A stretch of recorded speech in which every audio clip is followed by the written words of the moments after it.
आदाब नमस्कार सत श्री अकाल आईएलटीएस ਤੇ ਇਮੀਗ੍ਰੇਸ਼ਨ ਅਪਡੇਟ इस प्रोग्राम ਦੇ ਵਿੱਚ ਮੈਂ ਛਵੀ ਤੁਹਾਡੇ ਸਭ ਦਾ ਸਵਾਗਤ ਕਰਦੀ ਹਾਂ। ਦਰਸ਼ਕੋ ਅਸੀਂ ਇੱਕ ਵਾਰ ਫੇਰ ਤੋਂ ਹਾਜ਼ਰ ਹਾਂ ਵੈਸਟਰਨ ਓਵਰਸੀਜ਼ ਦੇ ਐਮਡੀ ਤੇ ਵੀਜ਼ਾ ਐਕਸਪਰਟ ਮਿਸਟਰ ਪ੍ਰਦੀਪ ਬਾਲਿਆਂ ਦੇ ਨਾਲ। ਪ੍ਰਦੀਪ ਜੀ ਸਭ ਤੋਂ ਪਹਿਲਾਂ ਸ਼ੋਅ ਦੇ ਵਿੱਚ ਤੁਹਾਡਾ ਬਹੁਤ-ਬਹੁਤ ਸਵਾਗਤ ਹੈ। ਸਤਿ ਸ਼੍ਰੀ ਅਕਾਲ ਦੋਸਤੋ। दर्शकों जी ਅਸੀਂ ਵੈਸਟਰਨ ਓਵਰਸੀਜ਼ ਦੀ ਗੱਲ ਕਰੀਏ ਤੇ ਕਾਫੀ ਸਾਲਾਂ ਤੋਂ ਇਮੀਗ੍ਰੇਸ਼ਨ ਦੇ ਫੀਲਡ ਦੇ ਵਿੱਚ ਆਪਣੀ ਸਰਵਿਸਿਜ਼ ਪ੍ਰੋਵਾਈਡ ਕਰਵਾ ਰਹੇ ਨੇ ਕਾਫੀ ਓਨੈਸਟਲੀ ਨਾਲ। इस कंपनी की खासियत यही हैगी है कि हमेशा क्लाइंट नू या स्टूडेंट्स नू जिहड़े हैगे ने जरूर प्रेफरेंस देंदे ने, उन्हां दी सैटिस्फैक्शन फर्स्ट होंदी है, उन्होंने प्रॉपर तरीके नाल गाइड किया जाता है, उन्होंने प्रोफाइल नू असैस किया जाता है। इत्थों तक कि जिहड़े बहुत बच्चे इदां दे आयल्स तो डरते हैं या आयल्स दे विच वधिया स्कोर नहीं कर पाते तो वैसटर्न ओवरसीज़ वालों आयल्स भी वधिया तरीके नाल ट्रेनिंग दित्तियां जांदियां ने, जिस करके बच्चों के वधिया स्कोर भी आउंदे ने ते अगे वधिया कंट्रीज़ दे विच बच्चे मूव भी करते हैं। स्टडी वीज़ा दे विच भी स्टूडेंट्स की काफ़ी हेल्प करते हैं। प्रदीप जी आयल्स नू लैके असीं जे वैसटर्न ओवरसीज़ की गल करिए तो हुण तक वैसटर्न ओवरसीज़ का जिहड़ा सक्सैस रेट है काफ़ी ज़्यादा है। आयल्स ट्रेनिंग दे विच की तुहाडियां कुछ वक्री स्ट्रैटेजीज हैगे ने जिहड़े बच्चे फॉलो करते हैं तो वधिया स्कोर हासिल करते हैं? जी देखिए, आयल्स में सबसे बड़ी प्रॉब्लम बच्चों को यही आती है कि रीडिंग और राइटिंग को लेके हमारे पास जो फैकल्टीज़ हैं, पहले तो ये मैं बताना चाहूँगा कि वो ट्रेंड फैकल्टीज़ हैं, मतलब बच्चों पे पूरा वर्क किया जाता है। आयल्स जैसे कि stand for international English language testing system, ये जरूरी है उन स्टूडेंट्स के लिए जो हायर एजुकेशन के लिए अब्रॉड जाना चाहते हैं। तो ये इंग्लिश की प्रोफिशिएंसी का टेस्ट है। तो बच्चों को प्रॉब्लम आती है मोस्टली रीडिंग और राइटिंग में। तो हमारी जो स्पेशल स्ट्रेटजीज होती हैं वो स्ट्रेटजीज ये हैं कि बच्चों को रीडिंग कराई जाएगी। रीडिंग में जैसे आपने 10th और 12th में अनसीन कॉम्प्रिहेंशन देखे होते हैं, तो उसमें fill in the blanks, yes no, given not given, true false जैसे क्वेश्चंस होते हैं। बच्चों को प्रॉब्लम आती है कि 3 पैसेज हैं, 40 क्वेश्चंस हैं और कम से कम 2,500-3 हज़ार वर्ड्स होते हैं। बच्चों को टाइम मैनेजमेंट की प्रॉब्लम आती है, बच्चों को आंसर फाइंड आउट करने में प्रॉब्लम आती है, बच्चों को फिल इन द ब्लैंक्स में प्रॉब्लम आती है, बच्चों को ट्रू फॉल्स में प्रॉब्लम्स आती है। तो हमारे पास जो फैकल्टीज हैं वो ब्रिटिश काउंसिल और आईडीपी से ट्रेंड फैकल्टीज हैं, वो बच्चों को टाइम मैनेजमेंट करना सिखाती है। बच्चों को वो सारी टिप्स एंड स्ट्रेटजी दी जाती है जिससे कि बच्चों टाइम पे उसको करें और मैक्सिमम से मैक्सिमम करेक्ट आंसर निकलें। अगर बात करें राइटिंग की, पहले राइटिंग से पहले मैं अगेन रीडिंग पे आना चाहूंगा।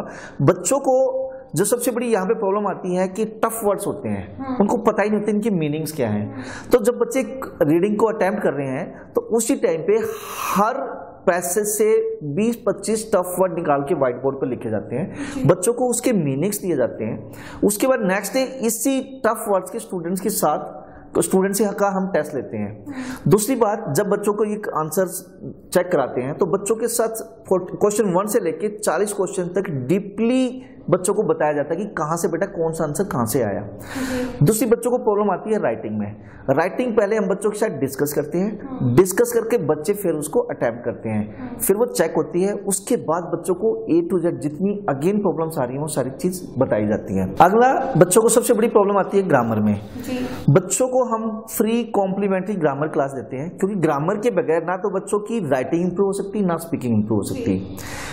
लंच के बाद अगेन रिपीटेशन होती है रीडिंग और राइटिंग की, प्लस में 1 से 1.5 घंटे की through projector via multimedia special master class चलती है डेली, जिसमें बच्चों को एक दिन रीडिंग, एक दिन राइटिंग, एक दिन स्पीकिंग, इस तरह से सारी वो टिप्स एंड स्ट्रेटजी दी जाती हैं। कहने का मतलब मंडे टू फ्राइडे हम बच्चों पे हार्ड वर्क करते हैं, सैटरडे को हम बच्चों का मॉक टेस्ट लेते हैं, और जो हमारी मल्टीमीडिया जो क्लास है ना, इसने रिवॉल्यूशन लाई है मार्केट में। बच्चों को फनी वे में रीडिंग कराई जाती है और बच्चों को पता ही नहीं लगता, और बच्चों को सारी टिप्स एंड स्ट्रेटजी मिल जाती है। फनी वे में राइटिंग कराई जाती है, सारी टिप्स एंड स्ट्रेटजी स्टूडेंट्स को दी जाती है और बच्चे इसको एंजॉय कर रहे हैं। That is our different pattern, ये हमारा डिफरेंट पैटर्न है। एक बार जरूर आइए और देखिए कि how we are different from others. जी बिल्कुल, जो आयल्स नूं लैके तुसीं परेशान हो, तुहाडे स्कोर नहीं आ रहे ने, तुसीं एग्जाम्स भी दे चुके हो, तो एक बार वैसटर्न ओवरसीज़ दे विच आके तुसीं जरूर विजिट कर सकते हो। उन्हां दे एड्रैस ते फोन नंबर लगातार फ्लैश हो रहे सारी टीवी स्क्रीन ते। चंडीगढ़ सैक्टर 17C दे विच, अंबाला, सोनीपत ते कुरुक्षेत्र दे विच इन्हां दे ऑफिसेस ने, जिहड़ा भी नियर बाय बनदा तुसीं उत्थे विजिट कर सकते हो कॉल करके अपॉइंटमेंट लैके। जी बिल्कुल, गल कर रहे हैं असीं वक्-वक् तरह दे अज प्रोफाइल्स की गल करांगे। सब तो पहले तो असीं आयल्स की गल कीती, जिहड़ा कि बहुत वड्डा हर्डल लगता स्टूडेंट्स नूं, पर हुण एक होर हर्डल की गल असीं जे करिए तो वो गैप है। बच्चों का गैप आ जाता है 1-2 साल का या 3 साल का या 5 साल का। स्टिल बच्चे आस्ट्रेलिया जाना चाहते हैं, स्टिल बच्चे न्यूजीलैंड या कैनेडा जाना चाहते हैं या सिंगापुर जाना चाहते हैं, बट गैप दा की करिए? प्रदीप जी, गैप वास्ते की कहना चाहोगे स्टूडेंट्स ने? जी छवि, गैप तो वैसे होना ही नहीं चाहिए, फिर भी अगर बच्चे का गैप आया हुआ है तो हमें ये देखना होता है कि बच्चे ने उस गैप के दौरान किया क्या है। क्या उसने कोई जॉब्स की है, क्या वो कहीं पे पढ़ाई तो नहीं कर रहा था, आगे फर्दर एजुकेशन कर रहा हो और उसने वो ड्रॉप कर दी हो। अगर इस टाइप की है कि वो मान लो कोई सेकंड ईयर में पढ़ रहा है, कोई BCA फर्स्ट ईयर कर रहा है, तो उसको हम गैप नहीं मानते। हम एम्बेसी में प्रोड्यूस करते हैं कि ये यहाँ पे कंटिन्यूसली पढ़ाई कर रहा है, बट किसी न किसी कारण से कोई इसको इंटरनेशनल एजुकेशन का ज्यादा एक्सपोजर इसको चाहिए, तो वो सारी चीजें स्टूडेंट को अपनी SOP में मेंशन करना पड़ेगा कि मैंने ये बीच में एजुकेशन छोड़ दी और मैं फर्दर एजुकेशन करना चाहता हूं, तो वो गैप्स नहीं माना जाएगा। सेकेंडली, मैं कहना चाहूंगा कि अगर आप 12th पास हैं या BA BCom BCA कर रहे हैं तो IELTS को लेके IELTS करते करते अपनी एजुकेशन मत छोड़िए और अपने कम से कम अगर पेपर नजदीक आ रहे हैं तो वो पेपर जरूर अटेम्प्ट करिए। अगर नेक्स्ट ईयर आप बाहर जाना चाहते हैं तो कहीं ना कहीं ये चीजें आपके लिए एविडेंस रहेगा कि यस सर, मैं यहाँ पे सेकंड ईयर में था या मैं थर्ड सेमेस्टर में था या फोर्थ सेमेस्टर में था, फर्दर मैं आगे एजुकेशन करना चाहता हूँ। बट बच्चों की सबसे बड़ी प्रॉब्लम यहाँ पे यही है कि IELTS में उसमें एडमिशन ले लिया, उस सपने देखना शुरू कर देते हैं जी हम तो कल ही फ्लाइट में बैठ जाएंगे। ऐसा कभी नहीं होता, क्योंकि ये प्रोसेस है। ये प्रोसेस में 3 महीने, 1 महीना भी लग सकता है, 3 महीने लग सकते हैं, 6 महीने लग सकते हैं, कुछ बच्चों को साल भी लग जाता है, क्योंकि किसी को बच्चे को IELTS करने में 2-2 महीने, 3-3 महीने को, कुछ 6 महीने भी लगा देता है। तो दोस्तों, आप सभी को मैं यही कहना चाहूंगा कि इंडिया में जो भी आप एजुकेशन कर रहे हो उसको छोड़ो मत, उसको कंटिन्यूसली करते रहो। अगर आपका बाहर का प्लान बन रहा है तो आप बाहर एडमिशन लो और वो जो गैप्स है, उस गैप में आपने जो किया है वो एविडेंस एम्बेसी के सामने आप प्रोड्यूस करोगे तो आप एक जेन्युइन स्टूडेंट्स माने जाओगे। बिल्कुल, जैसे गैप की गल करिए तो गैप एक्सेप्टेबल है, बट उसे स्टूडेंट का जो गैप जेन्युइन है, यानी कि गैप के दौरान उस स्टूडेंट ने कुछ किया होवे, काम किया होवे, किसी चीज़ का एक्सपीरियंस होवे या कोई कोर्स कर रहा सीगा या वो IELTS कर रहा सीगा। अंबैसी में कोई प्रॉब्लम नहीं है जे विच तुसीं अपनी पढ़ाई छड्डी भी है, बट एक जेन्युइन रीजन देना बहुत ही ज़्यादा जरूरी होंदा है। ये तो असीं गैप की गल कीती है, IELTS की भी असीं गल कीती है। बहुत इहो जे कॉम्प्लीकेशनस होंदे ने जिहड़ी तुहाडी प्रोफाइल से भी चाहुंदे ने। इस तो इलावा फंड्स की जे असीं गल करिए जी, बिल्कुल फंड्स नूं लैके बहुत ज़्यादा बच्चे जिहड़े वही करते हैं। हुण आस्ट्रेलिया वास्ते या न्यूजीलैंड वास्ते या सिंगापुर वास्ते तुहानूं फंड दिखाने की जरूरत होंदी है ताकि उधर दी अंबैसीज ते यूनीवर्सिटी नूं तुसीं जस्टिफाई कर सको कि तुसीं अपना खर्चा आप कढ़ सकते हो। उधरली यूनीवर्सिटी या कॉलेजेस या अंबैसी ते तुसीं बोझ नहीं हो, तुसीं फाइनैशियली इन्ना स्ट्रोंग हो, बट स्टिल एक फंड्स जिहड़ी हैगी बहुत इंपॉर्टेंट रोल प्ले करते हैं। इहदी वजह नाल जे जेन्युइन नहीं होणगे तो तुहाडा केस है जिहड़ा रिफ्यूज़ भी हो सकता है। पर फंड्स नूं किवें इत्थे मैनेज करिए, किवें 15 लाख रुपया या 5 लाख या 10 लाख असीं शो करिए? प्रदीप जी की कहना चाहोगे जिहड़े बच्चों नूं फंड शो करन दे विच प्रॉब्लम्स आ रही ने, उन्हां नूं एक सही गाइडेंस नहीं मिलती, किस तरह नाल तुसीं उन्हां नूं गाइड करना चाहोगे?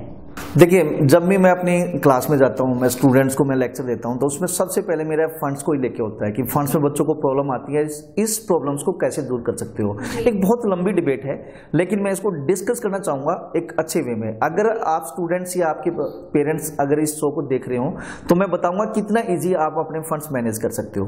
फर्स्ट थिंग, हमारे पास जो मोस्टली स्टूडेंट्स आता है वो रूरल बैकग्राउंड से होता है, और रूरल बैकग्राउंड में क्या होता है कि वो खेती करते हैं, तो इट मीन्स वो उनके जो बैंक बने हुए हैं उनके आड़ती बने होते हैं। मीन्स लाइक एक बच्चे की फसल उठी, मतलब एक पेरेंट्स की फसल उठी, चाहे वो जीरी की है चाहे वो गेहूं की है, तो वो क्या करते हैं, अपने आड़ती कमीशन एजेंट के पास वो फसल को डालते हैं और वो पैसे वहीं पे ब्लॉक कर देते हैं, वो लेके नहीं आते, बैंक में नहीं डालते। और वो पेरेंट्स उस पैसे को तब उठाते हैं या तो बच्चे को बाहर भेजना हो तब, या किसी की शादी करनी हो या घर बनाना हो। तो मतलब आज की डेट में जितने भी फार्मर्स हैं उनके बैंक्स उनके कमीशन एजेंट बने होते हैं। तो मैं आप सभी से बोलना चाहूंगा कि प्लीज वो पैसे उठा के आप अपने बैंक में डालिए, क्योंकि एक बच्चे को बाहर जाने में, अगेन मैं बताना चाहूंगा, 2 से 3 महीने भी लगते हैं और 6 महीने भी लगते हैं। अगर हम ऑस्ट्रेलिया की बात करें, मोस्टली यूनिवर्सिटी 3 महीने पुराने फंड्स मांगती है, और 3 महीने पुराने फंड्स, कोई 1 महीना पुराने मांगती है, कोई 3 महीने पुराने मांगती है। हम मैक्सिमम वर्ष से वर्ष बात करते हैं 3 महीने की, अगर 3 महीने लगते हैं। अच्छा मुझे बताइए, एक बच्चे को IELTS करने में कितना टाइम लगता है? मैक्सिमम 3 महीने लग जाते हैं। इट मीन्स जब बच्चा किसी IELTS इंस्टीट्यूट में एडमिशन ले रहा है, इन मीन टाइम उसके पेरेंट्स वो पैसे अपने कमीशन एजेंट से उठा के अगर अपने बैंक में डाल दें तो कहीं ना कहीं वो पैसे पुराने होंगे।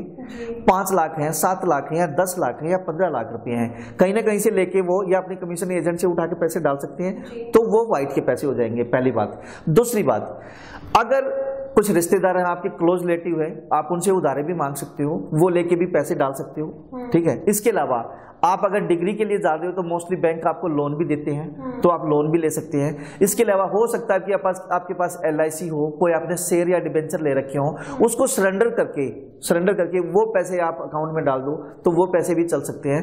तो FDs है, FD भी दिखाई जा सकती है। अगर कोई पेरेंट्स के, मान लो किसी के पेरेंट्स अगर गवर्नमेंट जॉब पे हैं तो उनके GPF और PPF भी दिखाया जा सकता है। तो lot of options are there. तो अगेन मैं आपको बोलना चाहूंगा, आप जब आपका बच्चे ने IELTS कर लिया उसके बाद आपको अब तो फंड है ही नहीं, क्योंकि mostly universities current fund acceptable है नहीं। तो मैं अगेन बोलना चाहूंगा, आप पहले से दिन से ही प्लान करो कि आपके बेटे ने अब IELTS स्टार्ट कर दी या आपकी बेटी ने IELTS स्टार्ट कर दी, तो आप कहीं ना कहीं से पैसे मैनेज करके वो पैसे आप बैंक में डाल दो। चलिए एक एग्जाम्पल मैं और देना चाहूंगा, मोस्टली स्टूडेंट्स को क्लास में देता हूं और आप पेरेंट्स सुन रहे हैं, आप भी देखो। अगर मान लो घर में किसी को प्रॉब्लम हो जाती है, मेजर कोई बीमारी लग जाती है, तो क्या करते हो? अगर बैंक, मान लो अगर किसी को प्रॉब्लम आई, कोई बीमारी हुई, वो हॉस्पिटलाइज है और डॉक्टर बोलता है जी आज इस पर तो 20 लाख लगेंगे या 30 लाख लगेंगे या 10 लाख लगेंगे, पेरेंट्स कहीं ना कहीं से चाहे अंगूठा लगा के लेके आए, पैसे लेके आते हैं, क्योंकि किस लिए? क्योंकि उसकी जिंदगी बचानी है। तो सेम चीज यहाँ भी हो सकती है, पैसे मैनेज हुए ना कहीं से। इसी तरह से हम कहीं ना कहीं अपने यारों से, अपने दोस्तों से, अपने क्लोज रिलेटिव से या अपने आरती से लेके अगर पैसे अकाउंट में डाल दें तो वो 3 महीने पुराने भी होंगे, उसका बेटा या उसकी बेटी बाहर भी जाएगी, कोई डर भी नहीं रहेगा, क्योंकि फेक फंड नहीं है। तो इस तरह से मैनेज किया जा सकता है और फ्रॉड फंड से भी बचा जा सकता है। एक प्रदीप जी होर मैं सवाल पूछना चाहूंगी, ਹੁਣ ਜਿਵੇਂ ਕਿ ਫਰੈਸ਼ ਫੰਡਸ ਕੁਝ ਯੂਨੀਵਰਸਿਟੀਜ਼ ਐਕਸੈਪਟ ਕਰ ਲੈਂਦੀਆਂ ਨੇ, ਪਰ ਇੱਕ ਦਿਨ ਪੁਰਾਣੇ, ਪਰ ਉਹਨਾਂ ਨੂੰ ਸੋਚ ਚਾਹੀਦਾ ਕਿ ਇੱਕ ਦਿਨ ਪਹਿਲਾਂ ਪੈਸਾ ਉਹਨਾਂ ਕੋਲ ਆਇਆ ਕਿੱਥੇ ਨੇ, ਠੀਕ ਹੈ। ਬਟ ਹੁਣ ਜਿਹੜੇ ਪੈਰੈਂਟਸ ਹੈਗੇ ਨੇ 3 ਮਹੀਨੇ ਪੁਰਾਣੇ ਫੰਡ ਸ਼ੋ ਕਰਨਗੇ, 6 ਮਹੀਨੇ ਪੁਰਾਣੇ ਫੰਡ ਸ਼ੋ ਕਰਨਗੇ, ਤੇ ਪੁਰਾਣੇ ਫੰਡ ਦੇ ਉੱਪਰ ਵੀ ਯੂਨੀਵਰਸਿਟੀ ਜਾਂ ਅੰਬੈਸੀ ਸੋਰਸ ਮੰਗਦੀਆਂ ਨੇ ਕਿ ਇਹ ਪਹਿਲਾਂ पैसा कितों आया सी, ये कोई जरूरत नहीं होती। मोस्टली यूनिवर्सिटीज जो पुराने फंड्स है उस पर कोई सोर्स नहीं मांगती, अगर करंट फंड्स हैं उस पर सोर्स मांगती हैं, और करंट फंड्स पे भी एक्सेप्टेबल है लेकिन सोर्स के साथ। अगेन मैं बताना चाहूंगा कौन से फंड्स एक्सेप्टेबल है। सपोज करो किसी के पेरेंट्स, किसी के ग्रैंड पेरेंट्स या उसके ब्रदर सिस्टर्स या कोई और जो उसको स्पॉन्सर कर रहा है, वो गवर्नमेंट जॉब में था या प्राइवेट जॉब में था, वो रिटायर हुआ, रिटायरमेंट के पैसे आए और वो रिटायरमेंट के पेपर लगे, तो वो फंड्स भी एक्सेप्टेबल है। कोई प्रॉपर्टी सेल हुई हो, सेल डीड हो, सेल एग्रीमेंट नहीं, सेल डीड हो, तो वो फंड्स भी एक्सेप्टेबल है। इस तरह से अगर करंट फंड है तो अगर सोर्स है तो एक्सेप्टेबल है। दूसरा अगेन कोई शेयर्स है, डिबेंचर है, LIC है, वो सरेंडर की है, वो पैसा आया है, वो भी चल जाएगा। अगेन कृषि लोन, मोस्टली गांव से बिलोंग करते हैं लोग, फार्मिंग करते हैं, तो उसकी जो कृषि वाला पैसा है, कृषि लोन लिया, क्रेडिट जो उन्होंने कृषि लोन लिया है, वो भी अगर आता है और बैंक ये लिख के देता है कि कृषि लोन का पैसा है, वो भी एक्सेप्टेबल है। जी बिल्कुल बिल्कुल जी। हुण जिहड़ियां फंड्स दियां जिहड़ियां भी कॉम्प्लिकेशनस सीगियां, जिहड़ी भी तुहाडे क्वेरी सीगियां, वो असीं दूर करन दी जरूर कोशिश कीती है, क्योंकि पेरेंट्स बड़े वरी रहिंदे ने कि बच्चे ने बाहर जाना पर पैसा इन्ना कित्थों आएगा। बिल्कुल हुण सोर्सिस भी असीं तुहानूं क्लीयर करते ने कि कित्थों इन्ना पैसा मैनेज होएगा, ते जे बिल्कुल तुहाडे जे बच्चे ने सुपना देखिया ते तुसीं पैसा भी मैनेज करन दी कोशिश करो। सोर्सिस तुहानूं दसदे कि किहड़े-किहड़े वे या किहड़े-किहड़े तरीके नाल तुसीं अपने फंड्स नूं शो कर सकदे हो। फिलहाल जे तुहानूं कोई भी होर जानकारी चाहिदी तुसीं इन्हां नूं कॉल कर सकदे हो। इन्हां दे फोन नंबर ते एड्रैस लगातार फ्लैश हो रहे सारी टीवी स्क्रीन पे। जी बिल्कुल, मैनूं पूरी उम्मीद है कि अज दी जिहड़ी दित्ती हुई जानकारी तुहानूं जरूर पसंद आएगी। फिलहाल हुण वेला हो चला इजाजत लैण दा प्रदीप जी, पर मैं चाहूंगी तुसीं जांदे जांदे कोई मैसेज जरूर दो, की कहना चाहोगे? जी मैं सिर्फ यही मैसेज देना चाहूंगा कि आप अपने करियर के निर्माता खुद हो। आप किसी भी कंसल्टेंट के पास जाते हो, आपको खुद पता है कि यहाँ पे फ्रॉड होता है, मोस्टली फ्रॉड होता है स्टूडेंट के साथ। तो मैं सिर्फ यही कहना चाहूंगा कि आपने किसी भी कंसल्टेंट के पास जाने से पहले खुद अपने आप को प्रिपेयर करो, खुद रिसर्च करो, खुद इंटरनेट पे जाओ, एम्बेसीज की साइट्स पे जाओ। तो इंटरनेट पे जाके वो सारी चीजें देखो जो आपके लिए नेसेसरी है, कौन से रूल्स, कौन से रेगुलेशंस हैं।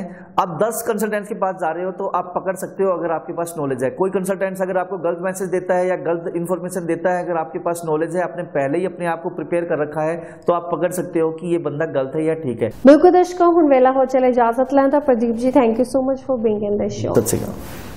इसी दे नाल मैनूं यानी कि छवि तो इजाजत, असीं मुड़ के हाजिर होवांगे इसी शो ते इसे वेले। Till then you take care, bye bye.